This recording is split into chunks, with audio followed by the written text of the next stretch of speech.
बहुत बड़ा खबर आई है, सोनिया गांधी जी ने लोकसभा को छोड़ दिया है। भले ही ये खबर कांग्रेस पार्टी हो या गांधी परिवार हो, दोनों के लिए बहुत ही महत्वपूर्ण हो, लेकिन हम लोग तो भाई पेपर देंगे, हमें तो यूपीएससी क्लियर करना है, हमें स्टेट पीएससी क्लियर करना है, तो हम इस खबर से क्या करेंगे? हाँ जी हाँ, जरूर एक कनेक्शन है। उस कनेक्शन को समझने के लिए इस वीडियो को लास्ट तक देखना है, क्योंकि सोनिया गांधी क्यों लोकसभा छोड़ रहे हैं उसके पीछे एक बहुत बड़ा क्वेश्चन मार्क जो बनाया गया है, उसका आंसर आके खत्म होता है राज्यसभा में। तो राज्यसभा में कैसे चुनाव होते हैं और राज्यसभा के एमपी क्या लोकसभा से डिफरेंट होते हैं, कैसे होते हैं, ये सारी चीजों के बारे में आज हम बात करेंगे। क्लास शुरू होने से पहले मैं आपको याद दिला दूंगी कि हमारे जो जीएस फाउंडेशन बैच है 2025 वाले, उसमें 30% डिस्काउंट चल रहा है। टाइम वेस्ट मत करो, टाइम बिना जाया करे इस नंबर पे कॉल करो और अवेल कर लो अपने बहुत ही इंपॉर्टेंट बैच को, जिसमें आप लोगों को पढ़ाया जाएगा बिल्कुल एनसीईआरटी बेसिस से लेकर एडवांस लेवल तक। और यहाँ पे आपको 1-to-1 गाइड करने वाले मेंटर भी होंगे और उसके साथ आपको ग्रूम करने के लिए, इंटरव्यू के लिए आएंगे यूपीएससी के फॉर्मर जो मेंबर्स है वो लोग, और उनसे आप बहुत ज्यादा हेल्प होंगे। और इसके साथ और भी एक चीज है, हमारी मलुका आईएएस की जो मैगजीन है वो भी मार्केट में आ चुका है। घर बैठे आपको ये मिल सकता है, बस आपको फोन उठाना है और कॉल करना है इस नंबर पे, आपको सारे जानकारी दिया जाएगा इससे। ठीक है, तो चलिए शुरू करते हैं आज के सेशन को। तो बेसिकली ये बताया जा रहा है सोनिया गांधी उन्होंने राज्यसभा सीट के लिए लोकसभा के क्षेत्र को छोड़ दिया। अगर बात करें उनकी प्रेजेंट लोकसभा जिसमें उन्होंने रिजाइन दिया है उसके बारे में, वो बताया जा रहा है वो रायबरेली है।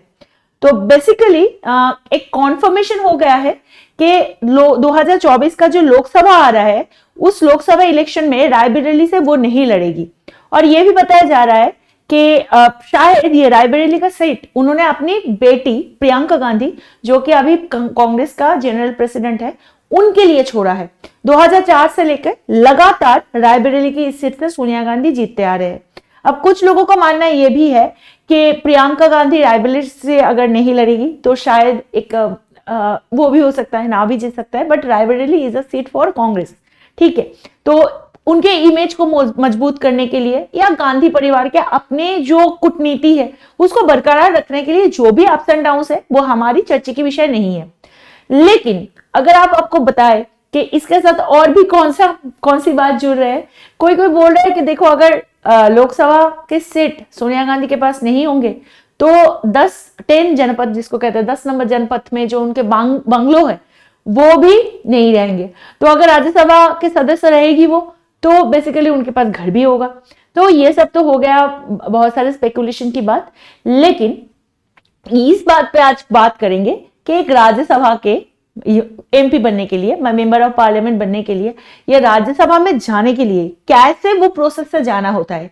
भाई ये होने वाला है आपकी पॉलिटी का बेस्टेस्ट डोज, क्योंकि पॉलिटी में ये सारे चैप्टर्स को कवर करने के लिए भाई बहुत दिन लग जाते हैं। लेकिन मैं ये कंफर्म करके आपको बोलूंगी कि ये सेशन को अगर आप पूरा देखोगे तो डेफिनेटली आपके लिए राज्यसभा वाला ये जो पोर्शन है वो 100% क्लियर हो जाएगा। ठीक है, चलो फिर बात करते हैं। अगर हम बात करें राज्यसभा के टोटल मेंबर के बारे में, तो कितने मेंबर है हमारे पास? हमारे पास 245 मेंबर्स है। ठीक है, अब राज्यसभा को क्या बोला जाता है? इसको कहा जाता है अपर हाउस। अगर हम बताएं कि अपर हाउस किसको कहते हैं, क्या होता है ये? भाई पार्लियामेंट जो होता है, पार्लियामेंट की अगर बात करें तो पार्लियामेंट बताया जाता है 3 सेक्शन से बनते हैं। क्या होता है? नंबर 1 होता है प्रेसिडेंट या राष्ट्रपति, फिर होता है इसमें अपर हाउस, और फिर होता है क्या? Lower house. अब लोअर हाउस को किसको बोलते हैं? Sorry, upper house. Lower house बोलते हैं लोकसभा को, लोअर हाउस बोलते हैं लोकसभा के, जबकि अपर हाउस बोलते हैं राज्यसभा को। अब राज्यसभा क्यों बोला जाता है? क्योंकि इसमें जो सीट होते हैं वो होते हैं जो स्टेट्स होते हैं, स्टेट के रिप्रेजेंटेटिव। जैसे लोकसभा बोला जाता है मतलब लोक के रिप्रेजेंटेटिव यहाँ पे होते हैं, इसलिए जनरल इलेक्शन से इन लोगों को चूज किया जाता है और यहाँ पे जाते हैं, और स्टेट के रिप्रेजेंटेटिव जाते हैं राज्यसभा में। तो हमारे भारतवर्ष में जितने स्टेट है उसके अगर हम बात करें, उसके जो हिसाब लगाया जाता है उसके बारे में आज बात करेंगे। उस हिसाब लगाने के बाद टोटल अभी तक अगर टोटल हिसाब लगाया जाता है तो यहाँ पे 233 ये लोग आते हैं यूटी प्लस स्टेट से, और इसमें से बाकी के जो 12 लोग आते हैं ये क्या होता है, ये नॉमिनेटेड होते हैं। Nominated by home, nominated by president, ठीक है, ये प्रेसिडेंट से नॉमिनेट होते हैं। अब अगर बात करेंगे इनके बारे में, यहां पे भी एक टेक है, राज्यसभा की इलेक्शन कैसे होते हैं। राज्यसभा के इलेक्शन हर 3 साल में होते हैं और यहां पे हर कोई 6 साल तक ही रह सकते हैं। उसके बाद क्या होता है, उनका एक्सचेंज हुआ होता है, उनका चेंजेस किया जाता है। अब ये याद रखना कि यहाँ पे जो रिप्रेजेंटेटिव होते हैं ये 6 साल के लिए चुना जाता है और हर 2 साल में राज्यसभा के जो 1/3, 3 साल मैंने गलत बोला, हर 2 साल में राज्यसभा के जो मेंबर है, जो सीट है, टोटल नंबर, उसके 1/3 को क्या किया जाता है, रिटायर किया जाता है। ठीक है, इसमें से टोटल जो नंबर है इनमें से 1/3 को रिटायर किया जाता है और उनकी जगह पे नए मेंबर आता है। तो राज्यसभा के जो नए मेंबर आते हैं उसका चुनाव कैसे होते हैं उसके बारे में आज डिटेल्स में बात कर लेते हैं। देखो, इनका जो इलेक्शन होता है, हमारे पास जैसे हमने बताया लोकसभा का जो इलेक्शन होता है, अगर लोकसभा की बात करें, इनका इलेक्शन क्या होता है, डायरेक्ट होता है। डायरेक्ट का मतलब क्या होता है, हम लोग होता है इलेक्शन कमीशन के अंदर, यहाँ पे क्या होता है, इलेक्शन होता है। अब इलेक्शन में हम क्या करते हैं, वोट देते हैं। अब वोट देने के बाद हमारे पास चॉइसेस होते हैं, जैसे कि ए हो गया, बी हो गया, सी हो गया। इनको हम क्या करते हैं, इनको वोट देते हैं और इनको वोट देने के में इसमें जो जीत जाता है, जो बंदा जीत जाता है, जो विन करता है, वो जाता है कहां पे, ये डायरेक्ट इलेक्शन के थ्रू लोकसभा का एक एमपी बन जाते हैं। ये तो हो गया डायरेक्ट इलेक्शन की बात। लेकिन अगर हम बात करेंगे किसके बारे में, राज्यसभा के बारे में। अब राज्यसभा में जो होता है उसको कहते हैं डायरेक्ट नहीं, उसको कहते हैं क्या, राज्यसभा में जो होता है वो होता है इनडायरेक्ट इलेक्शन। क्या होता है इसमें, इनडायरेक्ट इलेक्शन। अब इनडायरेक्ट इलेक्शन भी actually election commissioner of India he conduct कराते हैं, लेकिन यहां पे होती है बहुत भारी भरकम हिसाब, मतलब पलटबाजी हिसाब हो जाती है। कैसे होता है वो आपको एक बार समझाते। राज्यसभा की जो मेंबर की सिस्टम है, मेंबर को जो इनडायरेक्ट इलेक्शन हो, उसका क्या नाम है, उसका नाम है proportional representation system. Proportional representation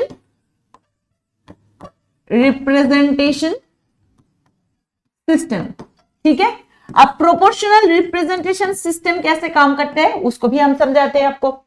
कैसे होता है, देखो, पहले तो जो मेंबर होता है, जैसे जो डायरेक्ट इलेक्शन होता है, एक मेंबर होता है, एक वोट जाते हैं, बस बात खत्म। अब यहां पे जो चीज होता है, यहां पे एक कैंडिडेट को बहुत सारे वोट मिलते हैं। जैसे मैं बता देती हूँ, मानो कि कोई एक स्टेट है। अब एक स्टेट है, स्टेट का नाम मानो के स्टेट का नाम है ए। अब इसमें राज्यसभा के लिए 3 सीट बनाया गया है। वैसे ये सीट कैसे तय होता है, सिंपल, उस एरिया का कितना पॉपुलेशन है, लोग कितने हैं, उस पर निर्भर करके ये माना जाता है कि यहां से कितने लोग रिप्रेजेंटेटिव बनेंगे राज्यसभा की। ठीक है, 1935 से ये चले जा रहा है, अभी भी चल रहा है। अब मानो यहां पे जो 3 लोग हैं, 3 सीट खाली है, तो इन 3 सीट के लिए 5 लोगों का निर्वाचन हुआ है। तो ये 5 लोगों का नाम हम दे देते हैं। एक है राम, एक है श्याम, एक है यदु, एक है मधु और एक है रहीम। ठीक है, चलो, कम्युनल रिप्रेजेंटेशन है ना। चलो, तो ये 5 लोग हैं। सीट कितने हैं, 3 सीट है। लोग कितने हैं, 5 है। अब लोग क्या करेंगे, मानो कि राम सबसे ज्यादा पसंदीदा है मेरा, तो मैं इनके पास नंबर लिखूंगी नंबर 1। श्याम मेरा थोड़ा सा कम पसंद है, लेकिन जदू ज्यादा मुझे पसंद है, तो मैं इनके पास मैं नंबर लिखूंगी 2। फिर आता है, मुझे पसंद है मधु, मैं इनको 3 नंबर दूंगी। फिर आता है रहीम, इनको मैं 4 नंबर दूंगी। श्याम मुझे पसंद कम है, मैं 5 नंबर दे रही हूं। ऐसे करके सारे लोग इसमें वोट डालेंगे। कौन वोट डालेंगे, ये वोट कौन देंगे, हम साधारण इंसान देंगे नहीं, कौन देंगे, जो स्टेट से ये खड़े हो रहे हैं उसी स्टेट का जो विधानसभा है, उसी स्टेट का, अगर हम बात करें तो उसी स्टेट का जो विधानसभा है, उनके जो मेंबर मतलब एमएलए, ये एमएलए ये वोट का नंबरिंग करेंगे। इस वोट के हिसाब से सबसे ज्यादा जो पॉपुलर है, मतलब सबसे ज्यादा नंबर 1 जिसको मिला है, वो चुनाव में नंबर 1 आया। और उसके अंदर नंबर 1 आने के बाद उनके जो छोटा मोटा जो बैलेंस बाकी रहेगा वो जाके जुड़ जाएगा जो सेकंड चॉइस है उनके साथ। अब सेकंड चॉइस आएंगे, ऐसे उनका भी काउंट होगा, फिर वो सेकंड में आएंगे। ऐसे करके 3 लोगों को सिलेक्ट किया जाएगा। और ये 3 लोग कहां जाएंगे भाई? ये 3 लोग आराम से घूमते फिरते राज्यसभा के मेंबर बन जाएंगे। अब देखो राज्यसभा के वोट काउंट कैसे होता है, इसके लिए एक बहुत इंपॉर्टेंट फॉर्मूला माना जाता है। ठीक है, वो फॉर्मूला को पहले जान लो। देखो ये फॉर्मूला क्या है, फॉर्मूला में ये बताया गया है, अगर हम बात करें फॉर्मूला की, है ना, चलो जी इसमें लिखते हैं। फॉर्मूला में एक क्वोशिएंट माना जाता है, ठीक है, एक नंबर माना जाता है। वो नंबर क्या है? Total number of votes by, इसमें अगर हम लिखें टोटल नंबर ऑफ वोट्स, इसमें टोटल नंबर ऑफ वोट्स को डिवाइड किया जाता है या इसको भाग किया जाता है किससे? Number of Rajya Sabha seat. Number of Rajya Sabha seat कितना है? ये जो भी है आपको पता है, टोटल नंबर कितना रखा है? +1।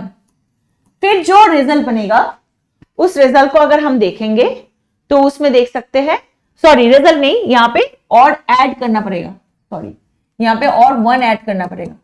फिर जाके जो रिजल्ट बनेगा वो क्वोशिएंट एक्चुअली नंबर माना जाएगा।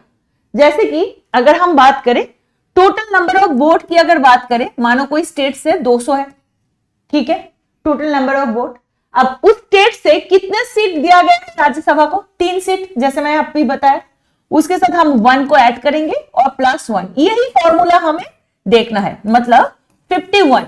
इसके मतलब अगर किसी इंसान को टोटल 200 लोगों में से अगर 51 वोट्स मिल चुका है, अगर सीट 3 है, तो जाके वो उसका चुनाव हो जाएगा। मतलब एटलीस्ट यहां पे ये फॉर्मूला लगाने के बाद जितने लोगों का नंबर बनता है, पूरा डिपेंड कर रहा है किसके ऊपर? नंबर ऑफ राज्यसभा का सीट के ऊपर।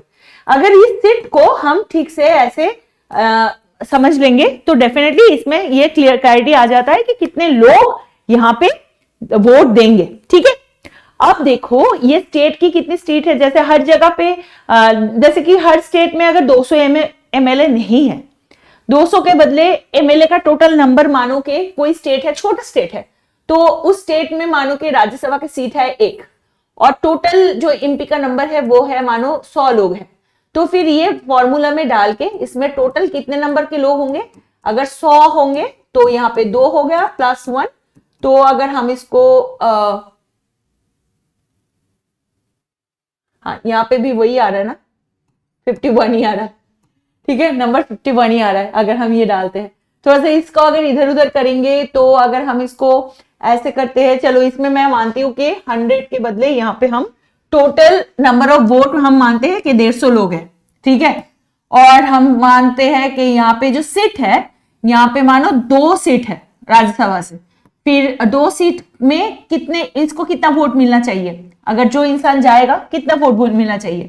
तो देखो यहाँ पे हो गया 150/3 +1, तो हो गया कितना 50 + 1 = कितना 51। आखिर में स्टोरी यहां पे ही मिल जाता है कि एक आदमी को 51 वोट चाहिए होता है। अब ये वोट काउंट होने के बाद टोटल जो सबसे पहला जो कैंडिडेट है उनके जो फर्स्ट प्रेफरेंस का वोट होता है उसको जमा किया जाता है। अगर किसी कैंडिडेट के पास जो क्वेश्चन से ज्यादा बराबर वोट है तो उसको ही जिताया जाता है, और अगर किसी कैंडिडेट के पास क्वेश्चन से कम वोट होता है, मतलब ये जो 51 है इससे कम वोट होता है, तो वो हार जाता है, ये माना जाता है। ठीक है, इसी तरह की प्रोसेस ही चलता रहता है जबकि सारी सीट्स भर ना जाए। ठीक है, कंटिन्यूअस ये प्रोसेस चलता रहता है। अब इस सिस्टम का क्या फायदा है? हर पॉलिटिकल पार्टी को उसके स्टेट असेंबली में जितने का मेंबर, मतलब जितने मेंबर्स है उसके हिसाब से राज्यसभा में रिप्रेजेंटेशन मिलता है। इससे कोई भी पार्टी राज्यसभा में मेजोरिटी नहीं बना पाती और राज्यसभा में एक फेडरल चेंबर बनता है जिसमें स्टेट का बैलेंस रिप्रेजेंटेशन होता है। अगर ये ऊपर नीच हो जाता तो शायद क्या होता कि कोई पार्टी का मेजोरिटी, अब देखो क्या बात होती है कि अगर सारे स्टेट से सेम पार्टी के लोग ही आएंगे तो जाके तो वो बन ही जाएंगे, लेकिन अगर डिफरेंट स्टेट से डिफरेंट पार्टीज होंगे तो डिफरेंट पार्टीज के लोग ही स्टेट को रिप्रेजेंट करेंगे। तो यही था आज का वीडियो। आई थिंक ये क्लास आपके लिए बहुत ही महत्वपूर्ण रहा, बहुत इंसाइटफुल रहा होगा। तो इसी के बारे में अगर आपको और कोई क्वेश्चन है तो कमेंट सेक्शन में लिखना मत भूलिएगा। हमारे जो मलिक IAS है उनके एप्स अवेलेबल है, आप उसको डाउनलोड कर लीजिए। सोशल मीडिया हैंडल पे भी ज्वाइन कर लीजिए, टेलीग्राम पे जाके आपको ये PDF भी मिल जाएगा। बाकी चीज कल करेंगे। अपना ध्यान रखना, स्वस्थ रहना और एक रेस्पॉन्सिबल सिटीजन जरूर बनना। Bye bye, take care and जय हिंद।